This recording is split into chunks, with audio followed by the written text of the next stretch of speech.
Conversion, is it? Conversion, yeah.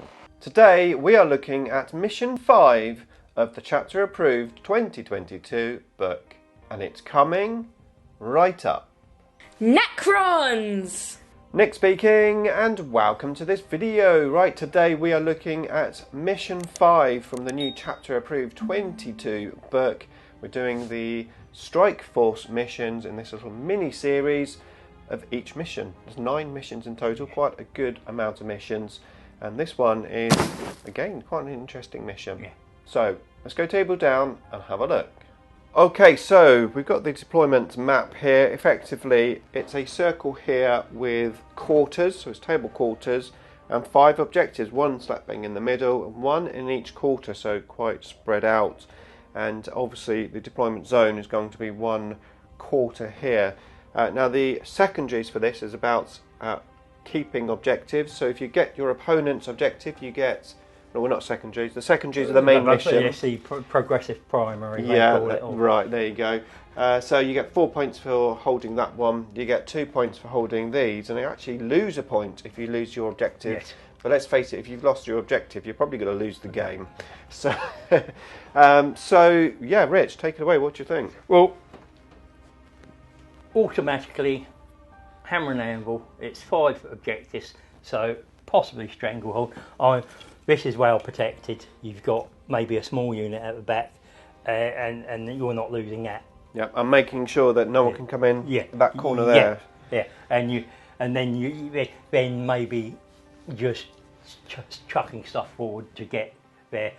Unit over there, as I said, hammer and anvil. What I'm watching is 3 inches further back, still holding the objective, but making a charge, a move and charge to them thing, and then I'm just going boom, boom, throwing units out to them, and I'm looking at. Well, I think also depending, I know you're trying to stop the charge there, right? But I think the other thing to look at is seeing what's coming in, because if your objective's secure or not. Yeah. If your objective's secure, you can afford to stand back like that. Yeah. If you're not, then you actually probably be better off forward and and actually on the objective at least, so you can get more units, more models on the other way is I'm saying, right there, even if you charge, right, you've got to kill the unit to get on there. Yeah, and when you consolidate, you've got to consolidate towards the nearest enemy units. So you can't consolidate towards that. You're consolidating this way, which is taking you away from. Exactly. Yeah. So again, you really look at what your opponent's got. Yes. Before you make your moves. Yeah. And if your race, your 3 inches is there, but your base is about 2 inches thick.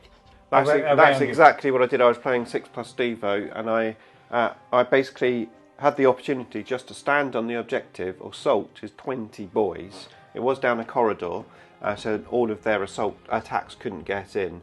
But I actually assaulted them, and the reason why I assaulted them is because I knew that they couldn't get past me to get to the objective. If I'd stood on the objective, they would have swarmed me and taken the objective from me. Yeah.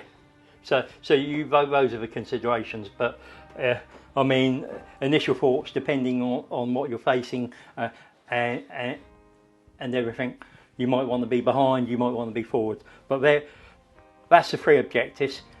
Ideal again for Purge of Vermin, because you're looking at 2 quarters at minimum.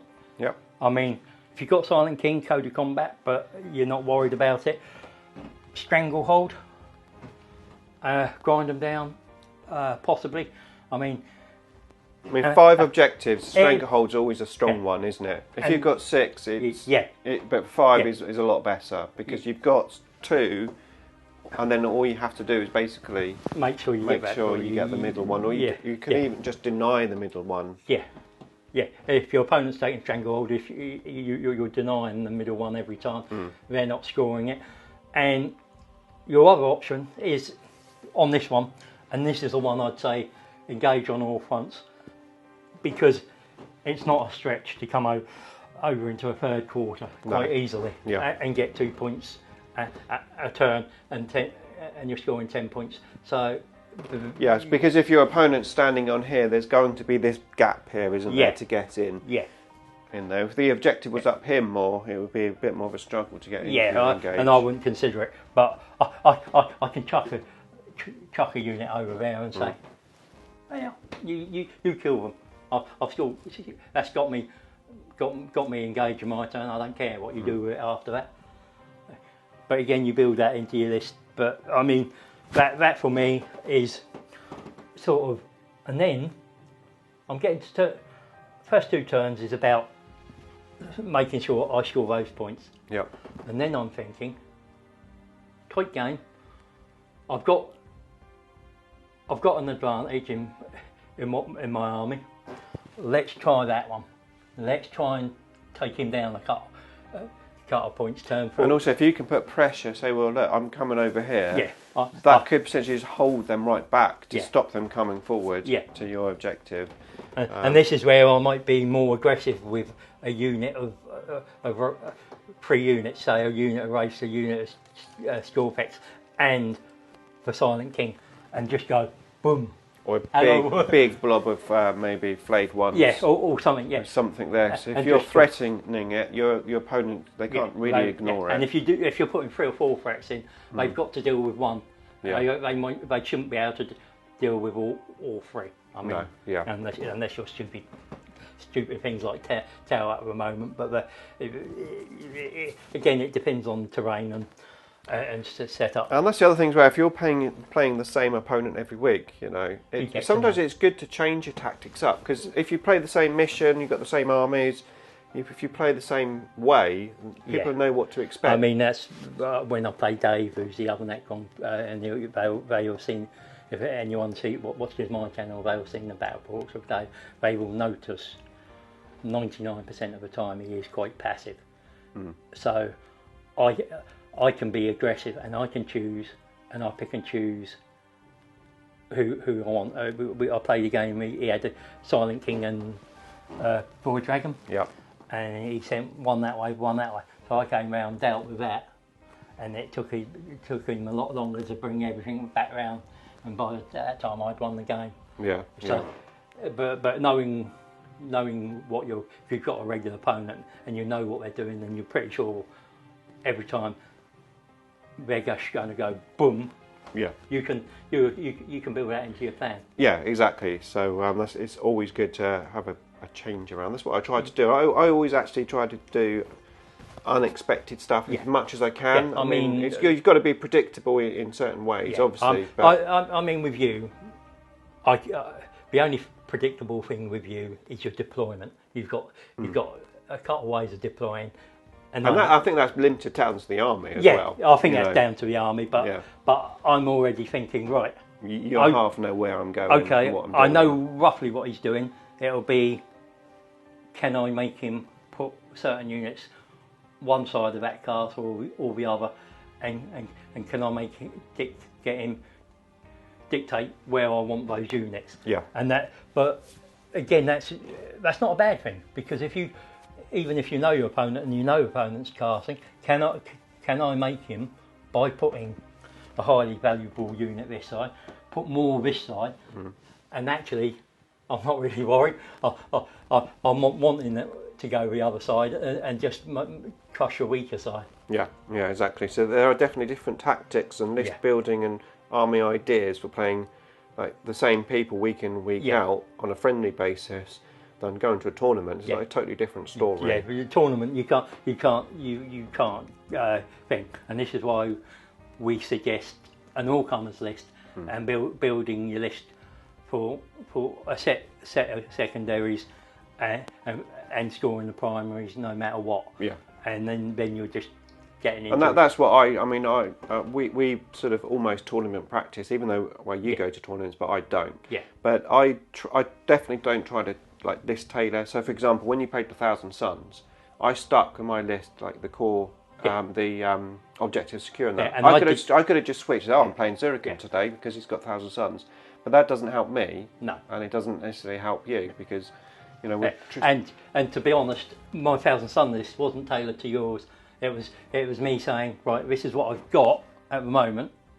I want to see how it does against a list in a tournament, and what I'm going to need to change that list up. Yeah, exactly. Yeah, and that's what you do. It's like, I mean, I've obviously got other armies that I play as well as Necrons. Yeah. When I was playing my Space Wolves, for example, and I was looking at my Long Fangs, you know, at one point I did list tailor to a degree. It's like, okay, with my buddies playing Blood Angels, I'm going to want las cannons and missile launchers. Yeah, you know, but that's because you're playing the same Blood guy Angels every week for 10 years. Yeah. It's like, you know, but I think definitely getting into the mindset of taking the best gun for going up against an all-comers type of list or any army, that's the way to go. I mean, you don't have to have las cannons. Can you get away with your heavy gauss or something that will not only clear hordes,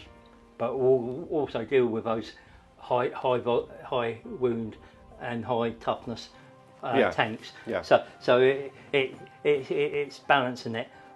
You also maybe need to know your local meta, because I mean, it might not. You know, in a lot of tournaments at the moment, you're seeing town custodes and tyranids are sort of becoming. So and you've got the Eldari Codex coming out, so they're going to be prominent quite for a while.